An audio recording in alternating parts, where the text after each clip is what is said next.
할렐루야. 귀한 삼부 예배 오신 여러분들을 환영합니다. 어렸을 때는 저에게 늘 좋은 일만 있기를 바랬던 제 심령이 생각납니다. 그래서 정말 그런 기도를 했었습니다. 주님, 어려운 일들은 저를 좀 다 비껴가기를 원하고 좀 좋은 일만 있기를 원합니다. 고3 때 열심히 막 기도했었고, 주님 수능 정말 잘 보게 해주시고 재수는 없기를 원합니다. 재수와 같은 재수 없는 일은 없기를 원합니다. 그런데 막 재수하게 되고, 이런 일들 속에서 사실 그런 정도의 고난에 대한 설교를 안 해본 것도 아니었는데, 개척을 하고 나서 건축이 있었고 또 많은 은혜들도 있었지만, 참 그런 건축 중에 정말 있으면 안 되는 일들이 막 일어나고 속상한 그런 것들을 경험하게 되면서 대단히 충격이었던 것 같아요. 제 인생에 약간 이렇게 정말 소위 여러분 말하는 그런 멘붕이 오는 것 같은 충격을 받으면서, 참 뭐라 그럴까요? 늘 승리만 있는 목회를 보여주고 싶었던 저의 아성이 막 무너지는 것 같은 시간들을 경험하기도 했었습니다.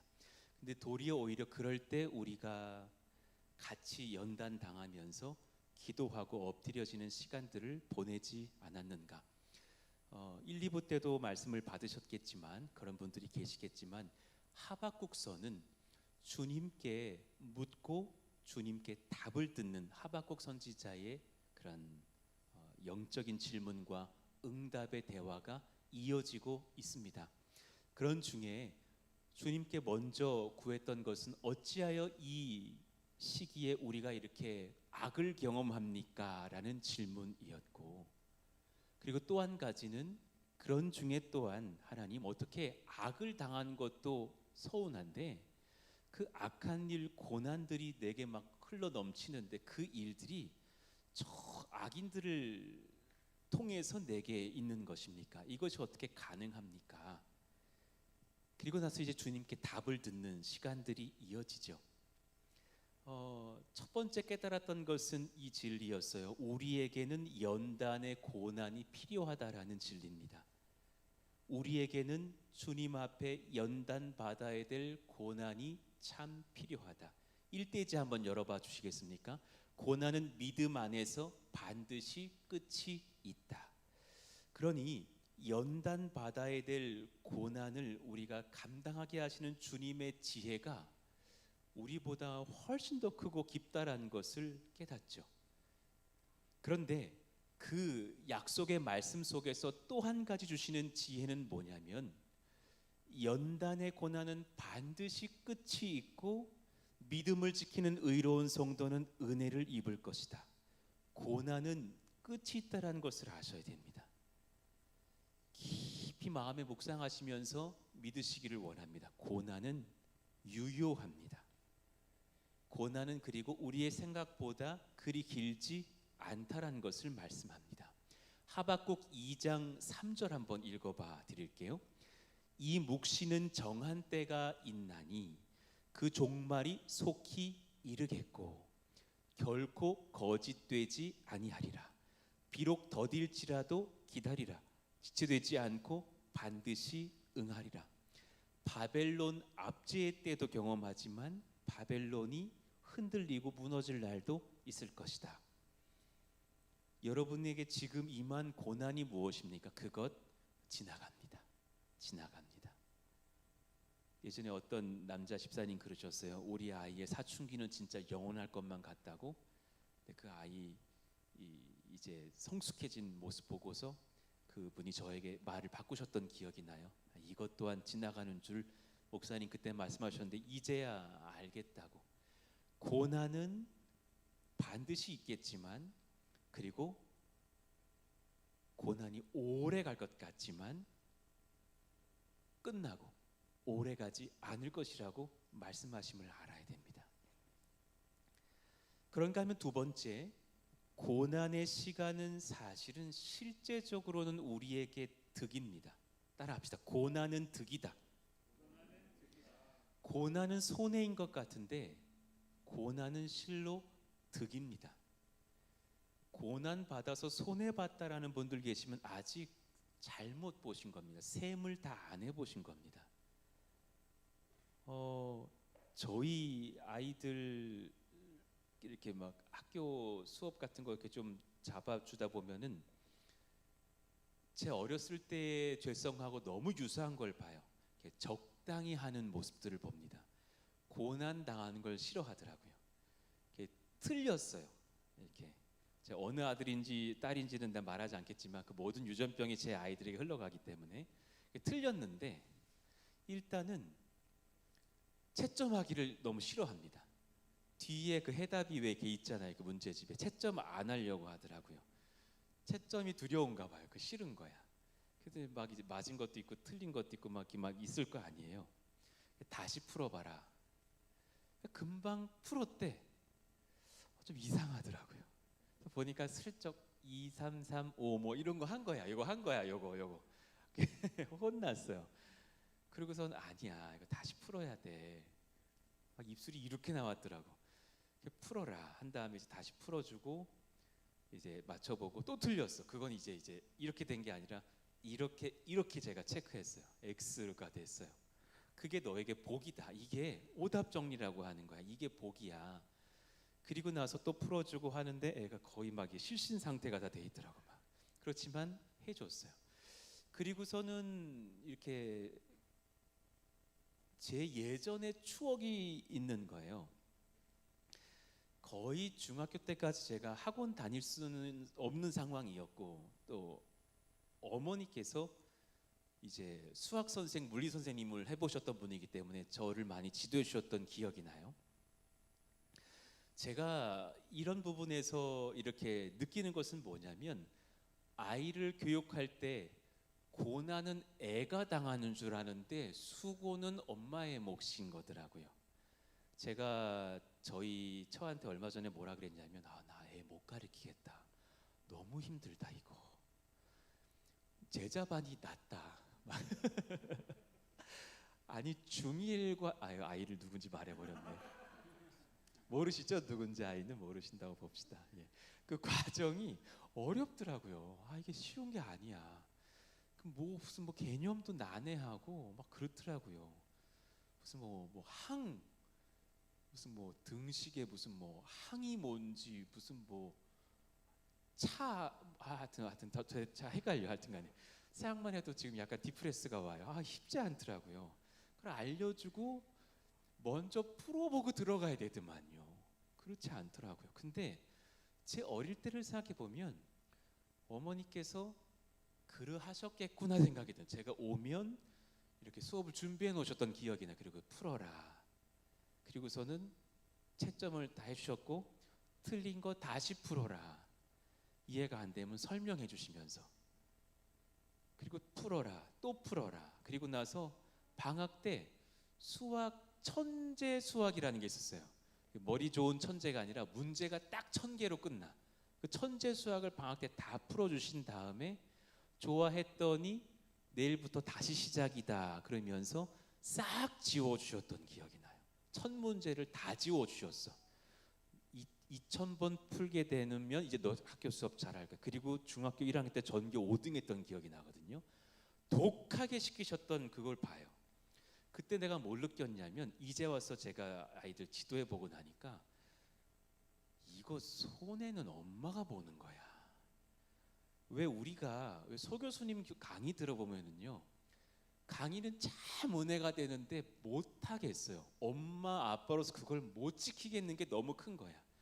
그 원칙을 정했으면 그대로 엄마 아빠가 해야 되고, 공부를 하라 했으면 그냥 막 혀만 막 또아리 틀면서 혼낼 게 아니라 같이 옆에서 책 봐야 되고, TV 안 보고 유튜브 안 보기로 했으면 엄마 아빠도 안 봐야 되고, TV 아예 끄고. 그걸 가만 보니까 저희 아버지 어머니가 해주셨던 기억이 나거든요. 오늘부터 시험 기간이 한 달 동안 그러면 저희 어머니께서 제 방 침대에서 공부를 하시니까 잘 수가 없어. 내가 잘 수가 없어. 누우려고 그래도 어머니가 너무 집중력 있게 막 성경 보시고 책을 보시니까 잘 수가 없었던 기억이 나거든요. 그때 내가 깨달았어요. 어머니가 공부를 잘하셨겠고 어머니가 열심히 지도하셨던 그 중심에 난 그때 되게 원망스럽거든요. 막 졸아. 책상에서 졸면 나가서 세수하고 와라, 뛰고 와라. 뛰고 오는 게 아니라 뛰고 집을 나가버리고 싶더라고요. 막 그랬던 기억이 나요. 그런데 그게 돌아와 보니까 너무나 큰 은혜였다라는 걸 봐요. 우리에게 고난의 시간은 실은 이득이에요. 하나님의 입장에서 보면 정말 사실은 아버지 입장에선 손해예요.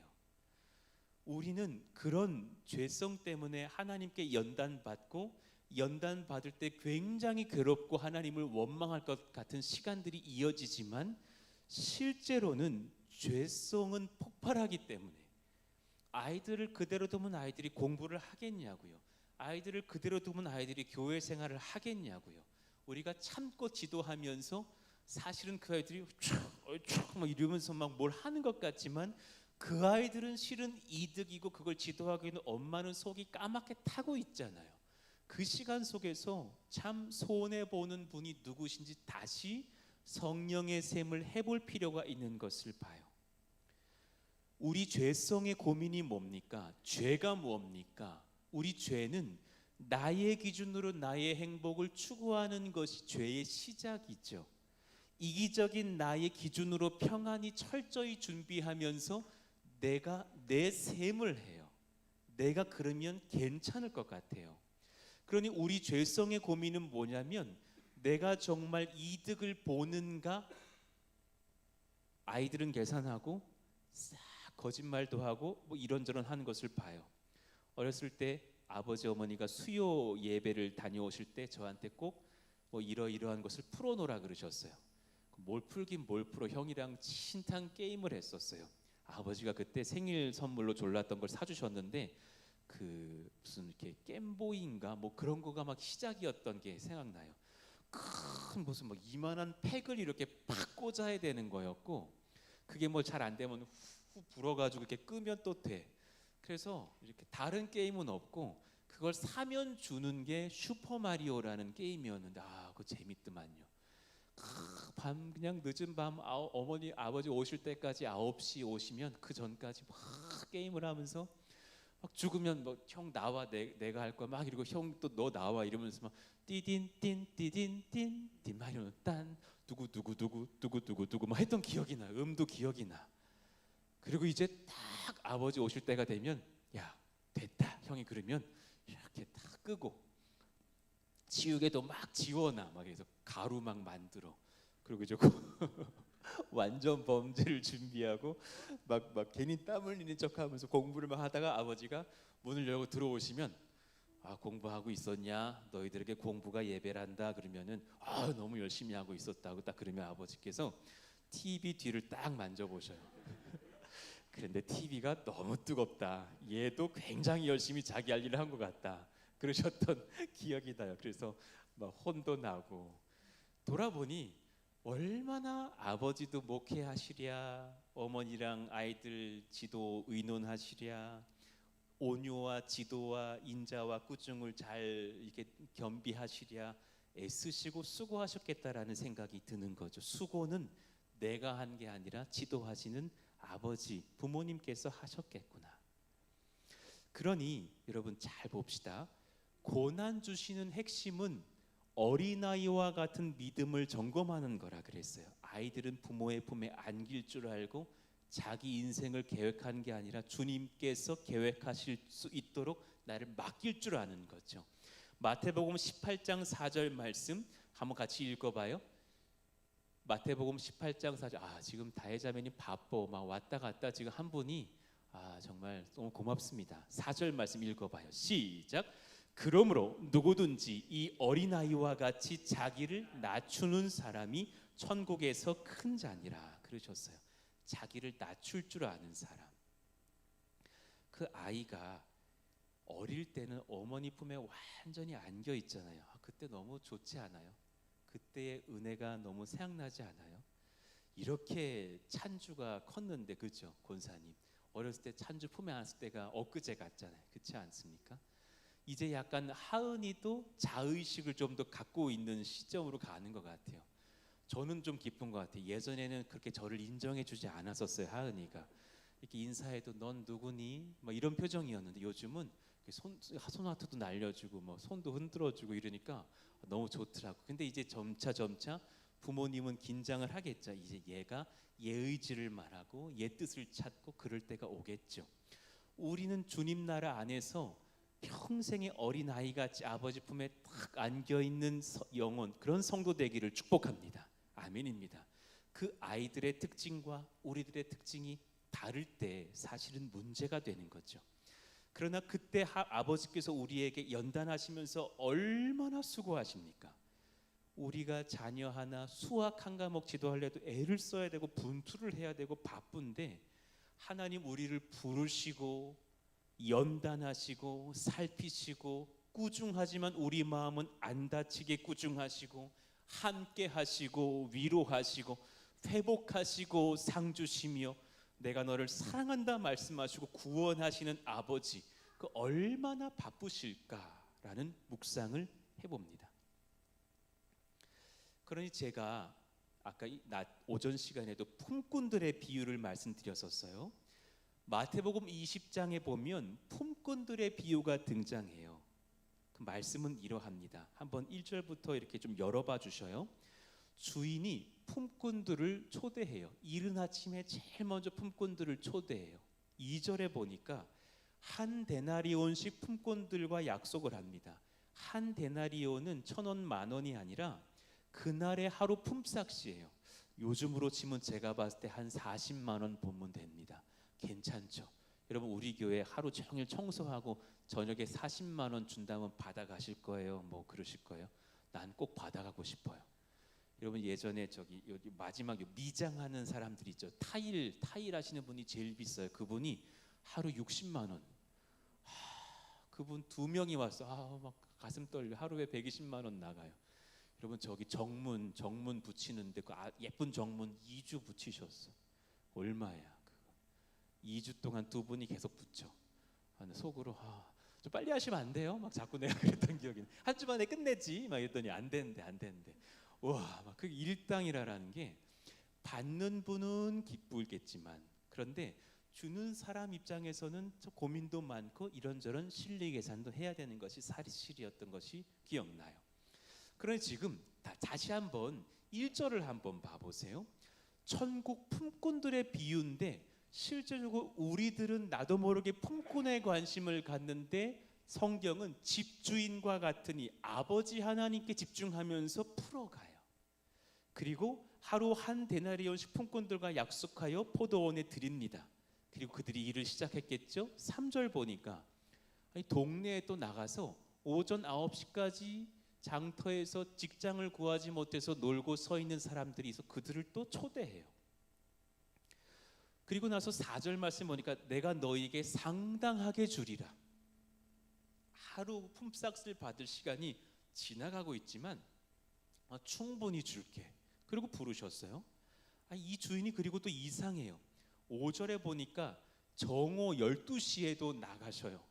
심지어는 오후 3시에도 나가서 일할 사람들을 막 찾아서 자기 농장 포도원에 들이시는 거예요. 여기까지도 이해가 안 되는데 전 정말 이해 안 되는 것은요, 6절이에요. 제11시에도 나가보니 서 있는 사람들이 또 있는지라. 제가 교회 건축할 때 느낀 게 뭐냐니까 노동은 항상 7시부터 몇 시까지냐면 5시까지예요. 이분들이 정말 딱 끝내. 내 속으로 좀만 더 해주지, 아직 해가 중천인데 딱 끝내고 딱 씻고 가시는 걸 봐요. 그리고 뭔가 이렇게 내가 이렇게 뭐 일이 급해서 요청하실 때는 계약을 하고 요청해야 돼. 야간 수당 따로 있어요. 딱 끝내거든요. 그런데 저 주인께서는 그 5시 이제 곧 끝날 시간인데도 나가서 막 부르신 다음에 일해라. 그리고 막 일하려고 쟁기 들었더니 그만 그러시는 거예요. 희한한 일이죠. 이거 뭔가 언페어한 것 같죠. 그리고 나서 이제 셈을 하는데 셈이 특이한 거예요. 8절 봅시다. 저물매 포도원 주인이 청지기에게 이르되 품꾼들을 불러 나중 온 자로부터 시작하여 먼저 온까지 삭을 주라 하니, 삭을 받는데 나중 온 분들이 먼저 받아요. 그거 되게 이상하지 않아요?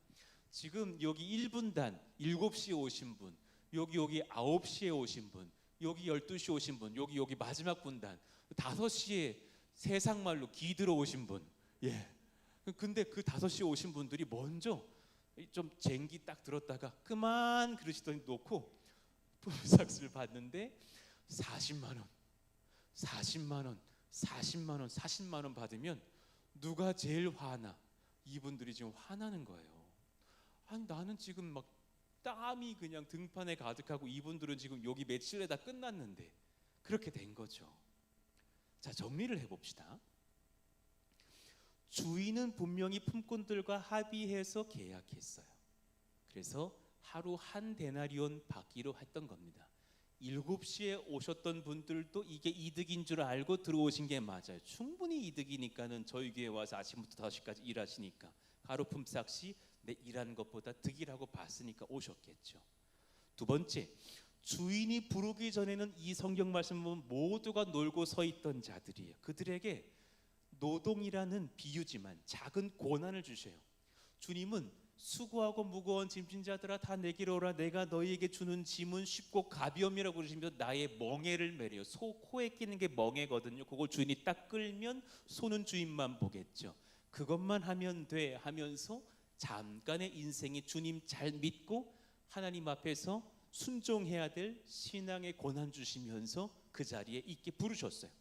세 번째, 일찍 들어온 자들이 더 많이 수고한 것 같지만 실상은 주인께 일찍 부름을 입었어요.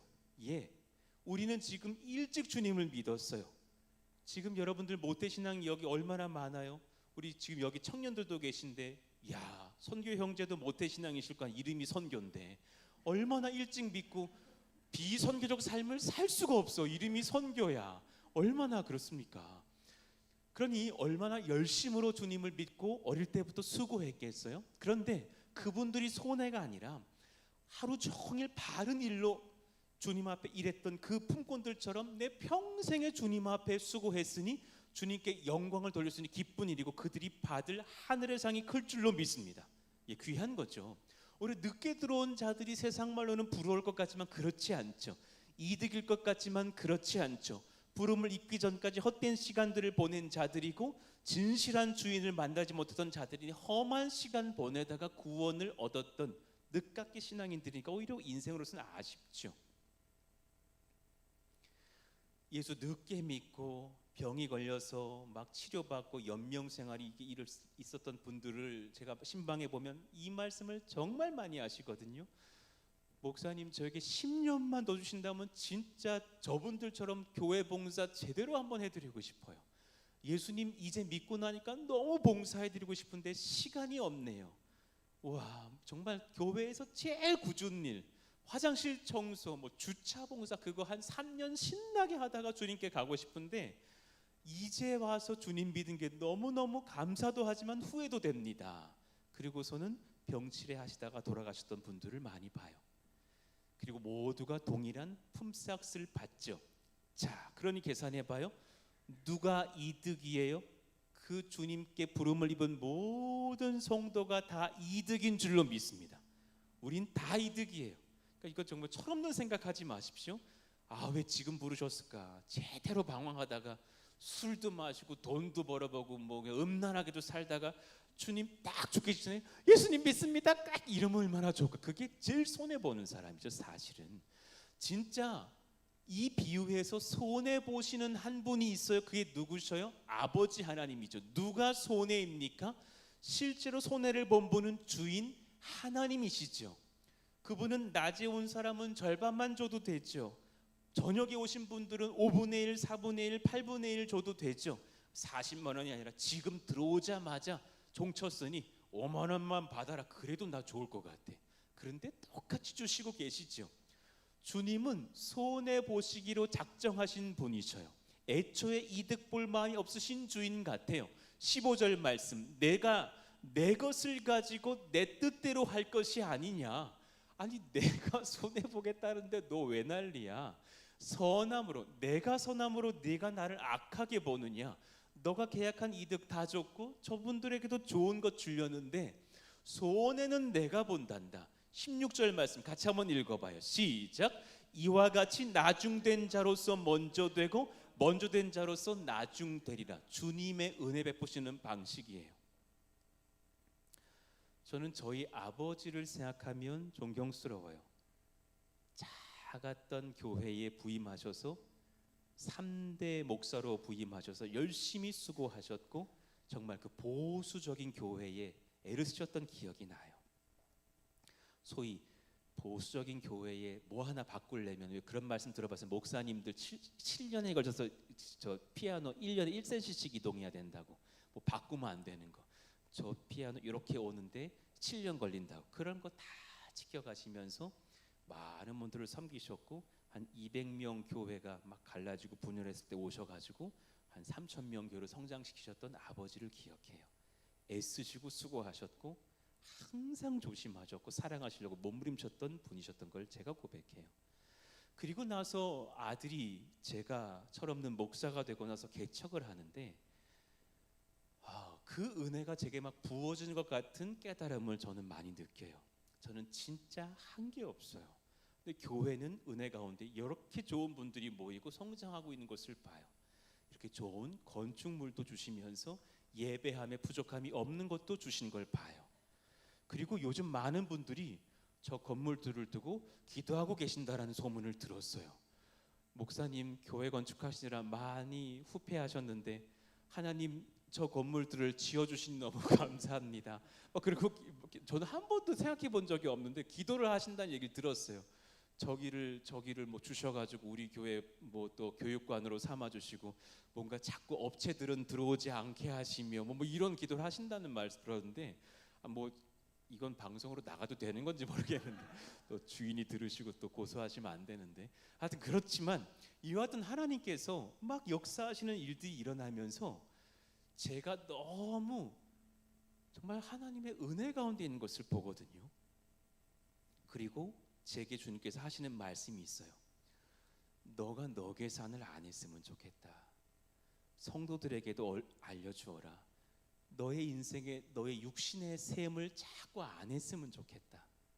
성령의 셈이 훨씬 더 크고 주님은 손해볼 듯 너를 사랑하신다는 것을 알려주어서 성령의 셈이 얼마나 큰지를 너가 깨닫게 해주어라. 너가 나를 껴안고 있는 게 아니라 내가 너희들을 껴안고 있다는 것을 알려주어라. 그러니 우리 3대지 한번 같이 읽어봤으면 좋겠어요. 내가 하나님을 껴안은 것이 아니라 하나님께서 죄인이었던 나를 껴안으셨습니다. 한번 크게 읽을까요? 시작. 내가 하나님을 껴안은 것이 아니라 하나님께서 죄인이었던 나를 껴안으셨습니다. 여러분 이 깊은 진리요. 육신의 셈을 자꾸 덜하는 성령 충만한 성도의 지혜가 있기를 원해요. 그래도 돼요. 그래도 됩니다. 나는 언제 무엇을 이렇게 얻을 수 있을고 너무 빠르게 계산하지 않아도 돼요. 주님께서 충만하게 부어주신다라는 거예요. 하박국이라는 성경은 그 이름이 특이한 선지자인데요. 껴안다, 포옹하다 라는 뜻의 선지자예요. 하박국의 이름, 그러니까 우리나라 말로 하면 김포옹 뭐 이름 되게 이상한 거잖아요. 박껴안음 그럴 만한 독특한 이름이에요. 성경에 한번 등장합니다. 그 열왕기하 4장 16절에 보니까 엘리사가 이르되 그 여인에게 예언하죠. 해가 지나 이때쯤에 내가 아들을 안으리라. 품에 안고 낳게 될 것이라. 하박라고 적혀 있어요. 하박국은 꼭 멜기세덱처럼 그 출신이 안 적혀 있는 선지자예요. 언제 태어났는지 누구의 아들인지 어느 집안지 모르겠어요. 전혀 언급이 없고 꼭 하나님의 아들 우리 주 예수님을 예표하는 선지자 같아요. 근데 그의 이름은 하박국이래요. 포옹해 주신대요. 껴안아 주신대요. 그것이 지금 오늘 말씀의 핵심이 아닐까 싶어요. 내가 주님을 하바크한 게 아니라 주님이 나를 하바크하셔요. 내가 셈 잘해야 승리하는 교회, 승리하는 성도 되는 게 아니라 주님이 나를 위해서 하바크하시고 셈하시고 때로는 회초리를 때로는 사랑의 메시지를 귀한 선물을 안기어 주시는 분인 줄로 믿습니다. 그러니 저는 오늘 이 말씀을 정리하면서 우리 마음 가운데에 깊은 고민과 적용이 한 가지 있었으면 좋겠어요. 바라는 것을 내가 좀 죽여야, 육신의 셈을 훨씬 더 죽여야 하나님의 껴안음을 누릴 수 있어요. 그분이 껴안아 주신 것을 누릴 수 있어요. 그분이 주신 성령의 선물의 셈이 계산되어지기 시작할 거예요.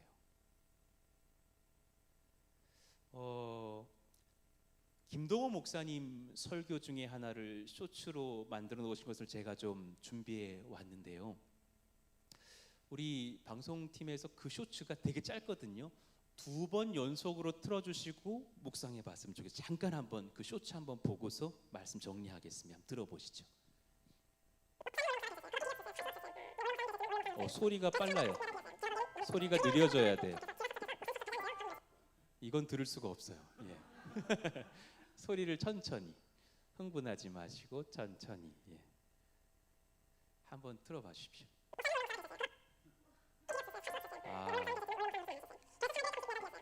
한번 올라가 주십시오. 지금 문제가 터졌습니다. 예, 저분 방법을 모릅니다.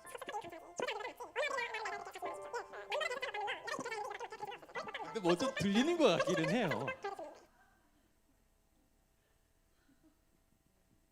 자, 무언가 지금 속도 버튼을 늦추셔야 될 것이라는 생각이 듭니다. 자, 그러니까 말이에요. 뭐라고? 준비되면 다시 한번 틀어주십시오. 목사님은 원로 목사가 되셨어요. 그 밖엔 길이 없었어요. 살 수가 없었어요. 처음부터.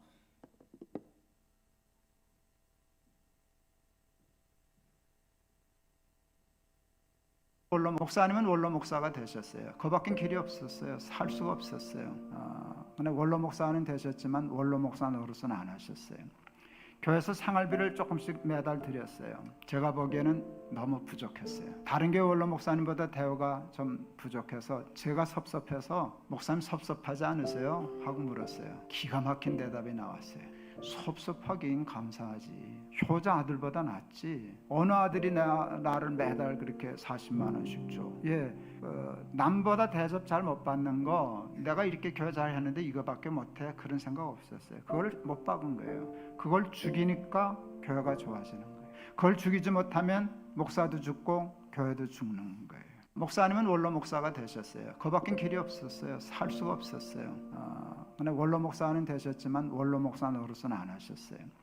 교회에서 생활비를 조금씩 매달 드렸어요. 제가 보기에는 너무 부족했어요. 다른 교회 원로 목사님보다 대우가 좀 부족해서 제가 섭섭해서 목사님 섭섭하지 않으세요? 하고 물었어요. 기가 막힌 대답이 나왔어요. 섭섭하긴 감사하지.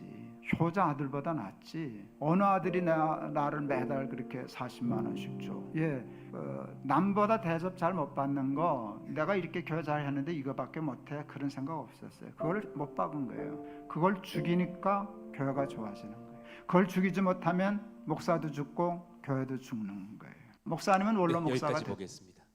여러분, 이 쇼츠를 보면서 한번 깊이 묵상해 보시는 시간 갖기를 원해요. 현대 교회의 우리 성도들 또한 우리 다 육신의 삶을 살기 때문에 너무나 사실 빠른 셈이 일어나요. 계산을 너무 빨리 해요. 이 정도면 얼마지? 이럴 거야, 저럴 거야. 우리가 오늘 이 말씀을 받으면서 저희 교회는 제가 이번 금요일에도 좀 말씀을 나누려고 하지만 이제 개척교회는 더 이상 아닌 것 같아요. 이제 소위 말하는 소형 중형 교회의 시즌으로 들어가요. 이제부터는 정말 영이 깨어서 우리 먼저 모였던 300여 명의 성도들이 성령의 셈을 할 수 있는 기도력이 필요하다고 봐요. 분별력이 필요하다고 봐요. 여러분, 지금 우리 가운데 너무나 빠른 셈이 있어서 자녀를 하바크하지 못하는 건 아닌지요? 우리 부모님들 정말 가만히 보니까 제가 세월호 사건 경험하고서 거기 모였던 팽목항의 많은 부모님들과 함께 울어봤을 때 그들이 딱 2가지로 후회했어요.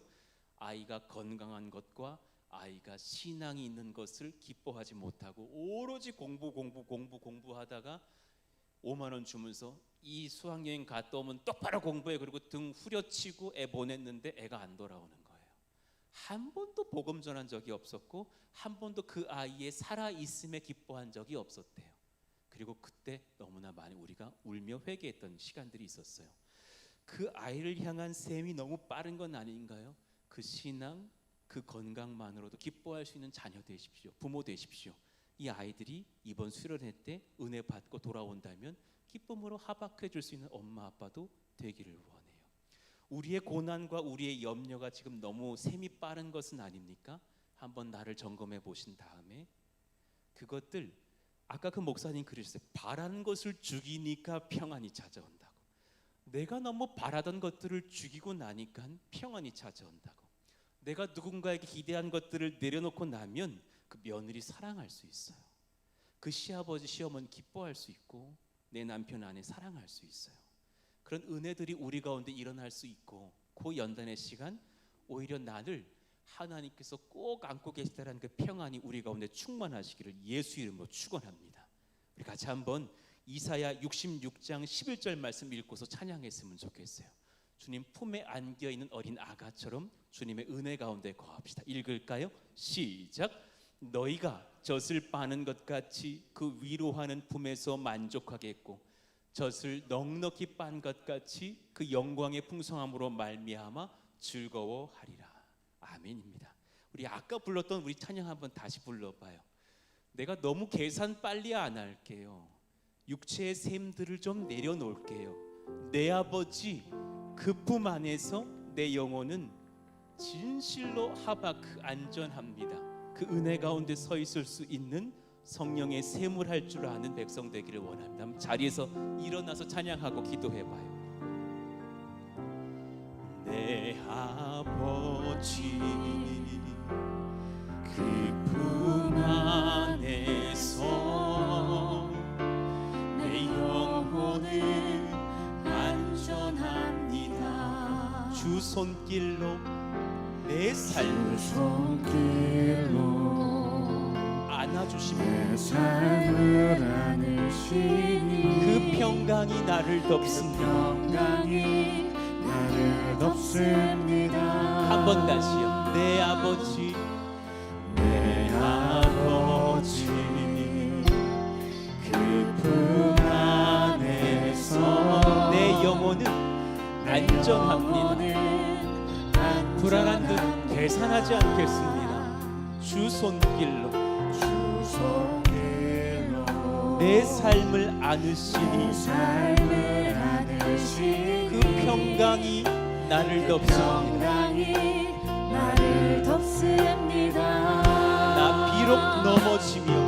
나 비록 넘어지며 흔들리지만 주 내 안에 거하며 날 붙드시니 내 생각을 주께로 돌리고 주시는 평강의 옷을 입습니다. 주 약속 안에서 내 영혼 평안합니다. 내 뜻보다 크신 주님의 계획 나 신뢰해. 두려움 나 내려놓고 주님만 의지해. 주 안에서 내 영혼 안전합니다. 나 비록 넘어지며 흔들리지만 주 내 안에 거하며 나를 붙드시니 내 생각을 주께로 돌리고 주시는 평강의 옷을 입습니다. 주 약속 안에서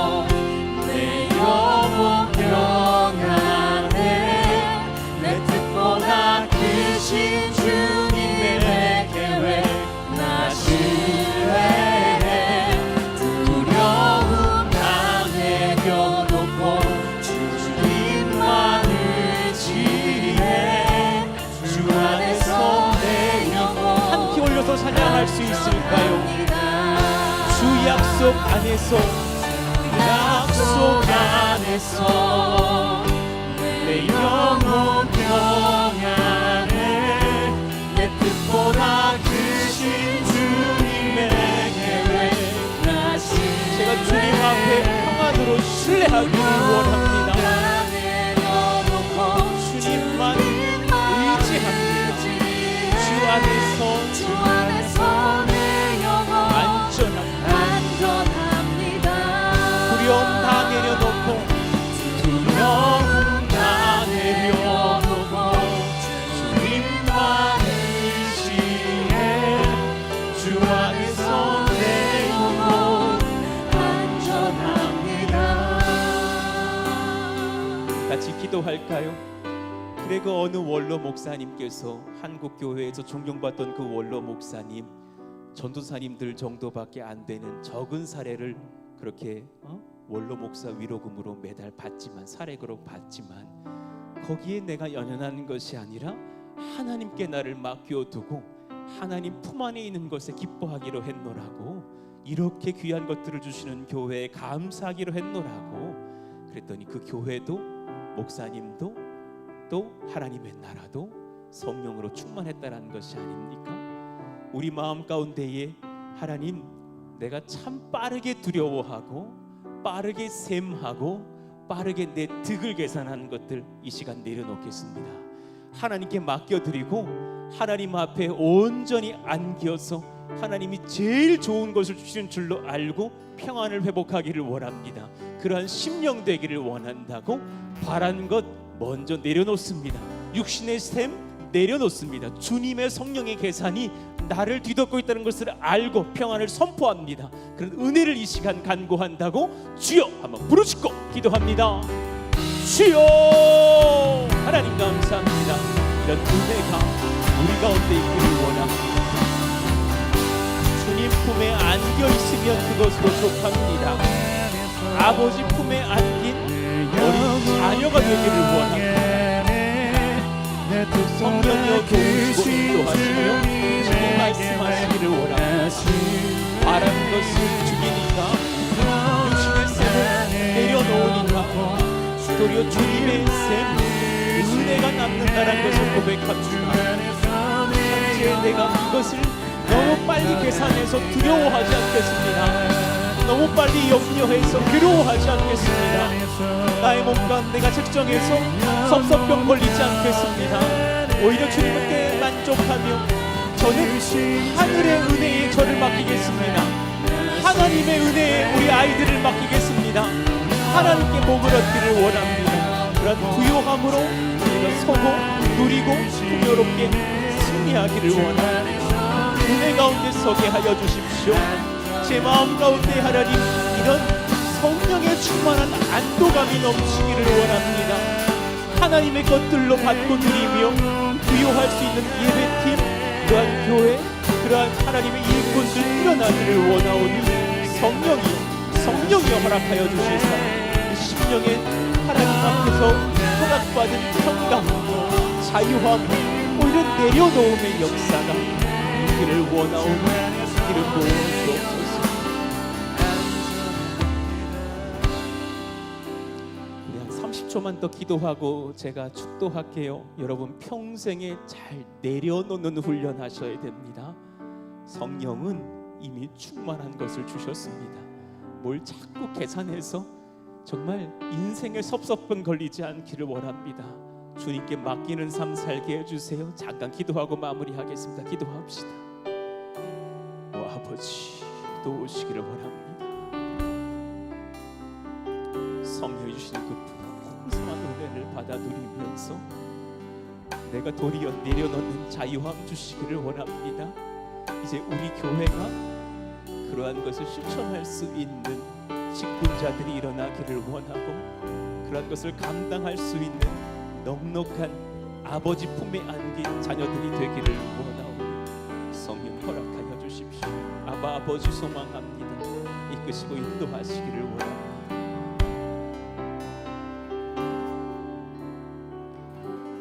하나님 감사합니다. 오늘 이 예배를 통해서 중요한 것 한 가지를 배웁니다.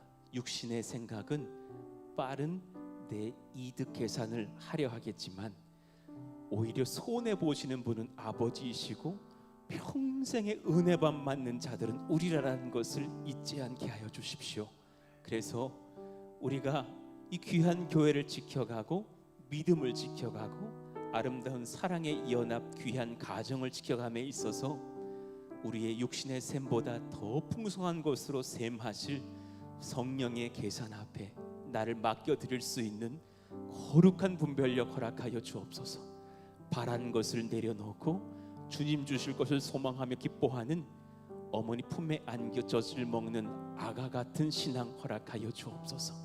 주 예수 그리스도의 은혜와 하나님 아버지의 사랑하심과 성령의 인도교통 감화하심이 그러한 주님의 풍성하신 손해 보심과 선물 주심에 기뻐하기로 작정하는 아가와 같은 믿음 갖기로 소망하는 귀한 성도들 머리 위에 그런 은혜가 가득히 부어질 성경학교 수련회 위에 또한 이제부터 영원토록 함께 있을지어다.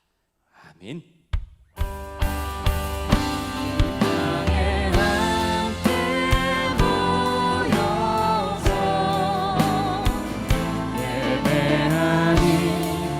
내게 두려